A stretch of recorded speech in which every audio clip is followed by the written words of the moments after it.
ብዙ ጊዜ ይሄ ቶፒክ ሲወራ ደስ አይለንም።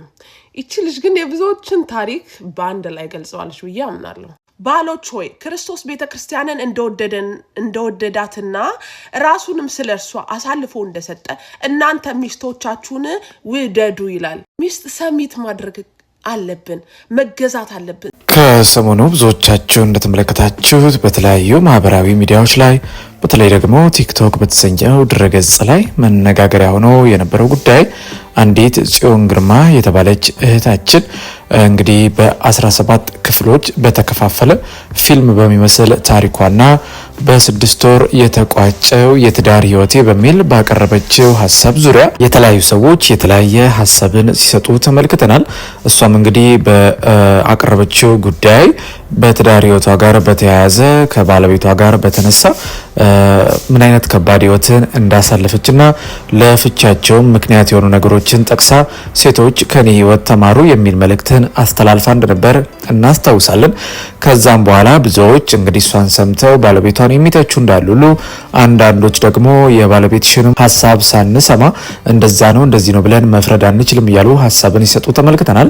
በትናንትናው ዕለትም እንግዲህ ባለቤቷ ወደ ሚዲያ በመምጣት የታሪክ የተፈጠረው ከ2 ዓመት በፊት የነበረ ጉዳይ ነው። በንግግርና በውይይት ሊፈቱ የሚችሉ ነገሮች ነበሩ። ከዛም በኋላ ግን አሁን ወደ ሚዲያ መጥቶ ስሜን ማጠልሸት ምን የሚሉት ነው? በጣም አዝኛለሁ። የቀረቡት ነገሮች በሙሉ የፈጠራ ታሪኮች ናቸው። ምንም ያህል እንኳን ስህተትና ጥፋትም እንኳን ቢኖሩብኝ ደግሞ እንደዚህ የተጋነኑ አይደሉም። ነገር ግን እኔ አሁን በክርስቶስ አዲስ ፍጥረት ነኝ። ያለፈ ህይወቴ ተሽሯል። አዲስ ማንነትን ተላብሻለሁ። ስለዚህ ወደ ሚዲያ በመምጣት ስሜን ማጠልሸት ፍጹም ልክ አይደለም፣ በህግም ጭምር እጠይቅሻለሁ ሲል ደግሞ ባለቤቷ ምላሽን ሰጥቶ ነበር። ታዲያ ብዙዎችም እንዳልነው ሆኗል። የሁለቱንም ሀሳብ ማዳመጥ ነበረብን። ይቅርታ እያሉ ሲጠይቁት ተመልክተናል። ለማንኛውም ግን የሁለቱን ጉዳይ የሚያውቁት ሁለቱና እግዚአብሔር ብቻ ናቸው። በዚህ ጉዳይ ላይ ግን የብዙዎችን ትኩረት እየሳበው ደግሞ በጣም የምንወዳት የተወደደች እህታችን ዘማሪ ቅድስት ካሳ ደግሞ በዚህ ጉዳይ ላይ ያቀረበችው ሀሳብ በብዙ የወንጌል አማኞች ዘንድ ትኩረትን ስቦ ብዙዎችም ሲቀባበሉት ነበር። እሷም ሀሳቧን ዝም ብላ በዘፈቀደ ሳይሆን መጽሐፍ ቅዱስ ምን ይላል ከሚል ሀሳብ ውስጥ ሆና ያስተላለፈችው መልእክት በእውነት እጅግ ድንቅ ነው። እስቲ እሱን መልእክት ተመልክተን እንመለስ። እናንተም ሀሳብና አስተያየታችሁ መስጠት ትችላላችሁ። ቪዲዮን ላይክ፣ ቻናሉን ደግሞ ሰብስክራይብ ማድረግ አትርሱ እያልን ቪዲዮን ተመልክተን እንመለስ። ብዙ ጊዜ ይሄ ቶፒክ ሲወራ ደስ አይለንም። እቺ ልጅ ግን የብዙዎችን ታሪክ በአንድ ላይ ገልጸዋለች ብዬ አምናለሁ። እግዚአብሔር ቃል ግን በዚህ ጉዳይ ላይ ምን ይላል? አብረን እናያለን። ኤፌሶን 5:22 ላይ እንደዚህ ይላል፣ ሚስቶች ሆይ ለጌታ እንደምትገዙ ለባሎቻችሁ ተገዙ ይላል። ተገዙ ግን ማለት ባሏ ይጨቁናት፣ ይደብድባት፣ የበታችነት ስሜት እንዲሰማት አድርጋት አላለህም። ጌታ እንደምትገዢው ነው የሚለው። ለክርስቶስ የተገዛ ነው፣ በፈቃደኝነት ነው። ፍቅሩ ማርኮን ነው፣ ፍቅሩ ገዝቶን ነው ዝቅ ያልንለት ለክርስቶስ። ስለዚህ ዲስሪስፔክት እያደረግከኝ፣ እያብጠለጠልከኝ፣ እየደበደብከኝ፣ እየሰደብከኝ ከኔ መገዛትን ኤክስፔክት አታድርግ። ክርስቶስ እኮ ፍቅር ስለሰጠኝ ነው የተገዛውለት፣ እንዲሁ ስለወደደኝ ነው የተገዛውለት። ስለዚህ የባልም ኃላፊነት አለ፣ የሚስትም ኃላፊነት አለ። የባሎች ኃላፊነት ባሎች ሆይ ክርስቶስ ቤተክርስቲያንን እንደወደዳትና ራሱንም ስለርሷ አሳልፎ እንደሰጠ እናንተ ሚስቶቻችሁን ውደዱ ይላል። ሚስትን ውደድ፣ ሚስትን አፍቅራት፣ ሚስትን ፕሮቴክት አድርጋት። ክርስቶስ ቤተክርስቲያንን ፕሮቴክት እንደሚያደርግ ለቤተክርስቲያን ራሱን አሳልፎ እንደሰጠ ሚስቶቻችሁን ተንከባከቡ፣ ውደዱ፣ አፍቅሩ። ስራ መታችሁ ሚስቴ እንዴት ነሽ? ደህና ነሽ ወይ? ጤንነትሽ እንዴት ነው? ዛሬ ከበደሽ? ልጆቹ እንዴት ናቸው? ብለ ከመቆጣት በፊት ወደ ቤት ስትገባ እንደው ለምን አንድ ትንሽዬ ነገር ይዘላት ናስቲ። ሴቶች ብዙ ኃላፊነት አለባቸው። የልጅ ኃላፊነት አለ። ልጅ ማሳደጉ፣ ቤት ውስጥ መቀመጥ በራሱ በጣም ከባድ ነው። ዛሬ እንዴት ነው ብሎ ሚስትን ማቀፍ፣ አንድ ሀግ ብታደርጋት ብዙ ነገሯን ትረሳለች። ይሄንን ነገር አፕላይ አድርጉ ባሎች። ሚስት ኃላፊነትስ ምንድነው? ሚስት ሰሚት ማድረግ አለብን፣ መገዛት አለብን። ስንገዛ በፍቅር ባሌ ይህን ላረግ ነበር እስቲ ላማክር ብሎ ባልን ማማከር፣ ለባል ቦታ መስጠት፣ ለባል አቴንሽን መስጠት፣ ሪስፔክት ማድረግ።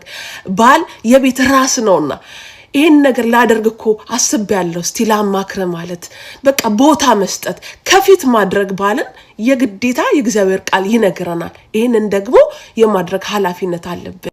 ስለዚህ ወደ ዋናው ሐሳቤ ስገባ በሁለቱም ሳይድ ባላንስ ካላደረገ በስተቀር ቤት ይፈርሳል።